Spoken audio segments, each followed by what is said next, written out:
SK motivation channel এ আপনাকে স্বাগত।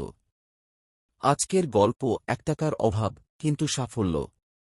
১ টাকার অভাবে ছেলেটা পরীক্ষায় বসতে পারেনি। তুমি কি কখনো ১ টাকার জন্য নিজের স্বপ্ন ছেড়ে দিয়েছ?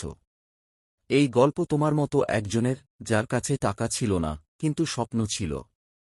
আজকের টপিক: ১ টাকার অভাবে পরীক্ষায় বসতে পারেনি ছেলেটি, আজ সে লাখে আয় করে। ১ টাকা ছিল না, শুধু ১ টাকা। আর সেই কারণেই একটা ছেলে তার স্বপ্নের পরীক্ষায় বসতে পারেনি। কিন্তু আজ, একদিন এক ছেলের জীবনের সবচেয়ে বড় স্বপ্ন ছিল একটা পরীক্ষায় বসা। ফর্ম ফিল আপ করতে হতো মাত্র ১০০ টাকা।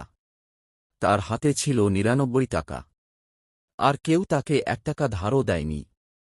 সে কাঁদে, ভেঙে পড়ে, কিন্তু থেমে যায় না। সে ঠিক করে, আজ না পারি, কাল আমি এমন জায়গায় থাকব যেখানে টাকা নয়, মানুষের ইচ্ছাশক্তি দাম পাবে। বছর ৫ লেগেছে।